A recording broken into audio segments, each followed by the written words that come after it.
Okay, I'm going to make the batter first. Slight apologies because there's quite a bit of salt in this, but you don't season anything else, okay? And you don't put salt on afterwards. So I've got salt, water, malt vinegar and flour.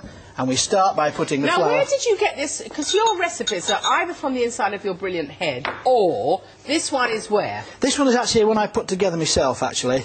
We'll put a bit less salt in there. You can put a bit less salt in there if you're that way inclined, not a problem at all. But the trick is to have very cold water. I have a great mate who has a fish and chip shop in Morley.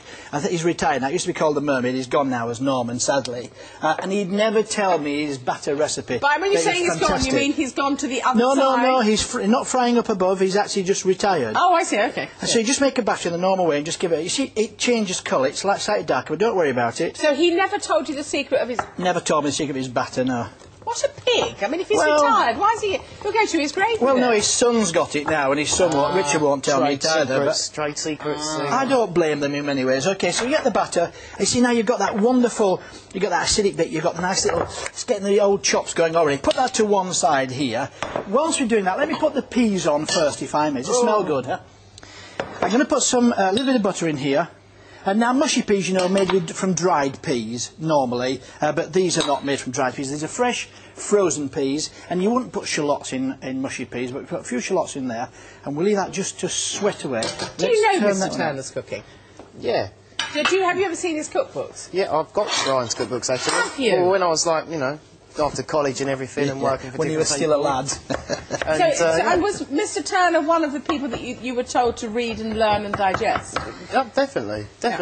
And it was one of the people that you looked out for. Now ask him to borrow some money, you'll get it. Yeah, absolutely right. Brian. Off, lad. Okay, so I've got shallots in there, a bit of mint, because there's nothing better than minted peas. Frozen peas go in there. And once again, this is a trick my gran used to tell me. I mean, she used to put vinegar in everything, because vinegar, of course, is a great healer. So just a drop of vinegar in there now, salt and pepper, just a touch of salt. I used to use vinegar to condition my hair. Yeah, and look what happened to... Anyway, these peas work. Okay, there you go. Right, now, the thing about these fish cakes is that you normally at home use big, large potatoes, King Edwards, big Marriott, but big potatoes, just peel them and cut them across in slices so they're nice and oval.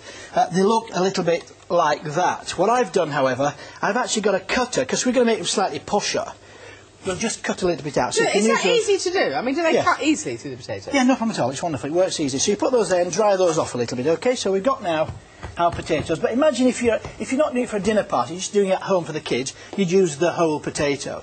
Now, often if you're going to buy fish to cook at home, cod or haddock, you buy the whole fillet. It's far better. Take the bones and the skin off. And then when you get this lovely chunk out for whatever you're doing it, you're left with the tail. What do you do with it? Because it cooks quicker. The trick is wrap it in cling film, stick it in the freezer, and then when you need it, bring it out. And this is perfect. And this is why the Yorkshire fish cake men did it, because it uses up little bits of fish that you've got that you've got a little bit left over there. So just we put a little flour on it. Look, I've got a Did they ask you to do Strictly Come Dancing?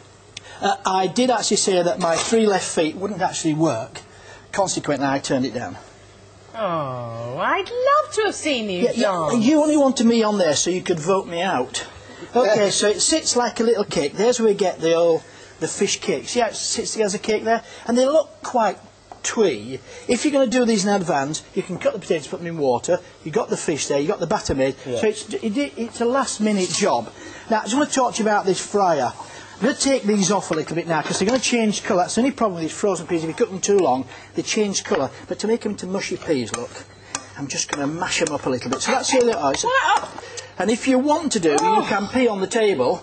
And I can only apologise for that. That's really, I don't know quite how that happened. But really, just crunch them up there and they sit nicely there together. Now, lovely.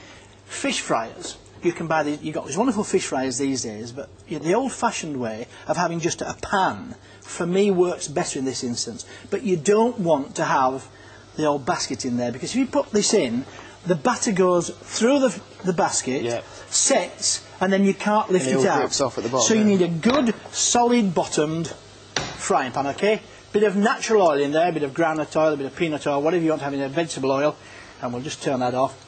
And let it get to about 190 degrees. Now, they take a little while to cook these, so you have to be a bit careful. Sprinkle them with... 190 degrees, is there an easy way of knowing how hot that is? Well, that's a good question. The answer is get a thermometer, Or, I'm glad you're... This is like a rehearsal, this. Just take a bit of this and you'll soon tell. Drop a bit of batter. Oh, show me a picture of that. Right, What's can you happening? see that? It's not quite hot enough. It's just there. It's just coming to the top, so it's okay. That will be fine. Just remember, of course, there's 2 layers of potato here. It will take quite a while to cook through. Right. So it doesn't cook just straight away. Right, Please remember okay, that. okay. Flour on the outside to make the batter stick. Get your fingers round it. Can I tell you a dangerous story? Go on. Norman showed me how to do this. We did it at a food show. And what he says, what Wait, it's Norman fish the fry- geezer that had Norman's the a fish mermaid? fryer. What Yeah. they do is they put all batter around the fingers and stick the fingers in the oil. Because there's batter there, it doesn't touch them. Then they lift it out. It saves us having. No. yeah. Please I won't don't do that, try no. that at home, okay? No. Right, let's just put on here. But that's how they actually work. How long have you been married? 33 years. Do you cook this kind of nosh for your missus? No. I mean, no. Well, I you don't really get home What do you to cook for I don't her? cook at home. Don't So you? the trick here is that's a I separate like part. this. Is this true? Do you really not cook at home? No, I don't go home to cook. No, I cook at the restaurant 6 days a week, and that's it. Okay, so the flat bottom pan means that you put it into the pan, it'll actually sink to the bottom, and when it starts to cook, it will actually free itself and rise. Rise up. Then you turn it over, and hopefully, sorry to finish your job. Do you want to bring the chips over, Chef? There you go. It wants to look just like Fabulous. yours. What does Get it look those like? out. And then onto a good hot plate, just take your peas. Look at that, you see that? This is a good old Plymouth lad. Not like us down up north who actually put them in just a lump. There's your crushed, minted peas. There's your fish cake. Turn it round that way. Put it there's your How's fish your supper, father? lads. And if you fancy this big bertha of a fish cake yourself, take it down. To make the batter, put the flour and salt in a bowl, make a well in the centre, add the water and vinegar and whisk until smooth, then leave to rest. For the peas, sauté the shallots in butter, add the mint and sweat for 30 seconds, add in the peas and cook for 3 minutes. Season and add a splash of vinegar. Cook for a minute and then roughly mash.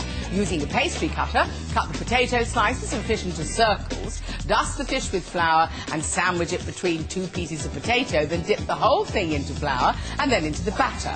Shallow fry the fish cakes in hot oil for about 5 minutes on each side until brown, then leave to drain on kitchen paper. Place a mound of minted mashed peas on a plate, lay the fish cake on top and serve with big chunky chips on the side.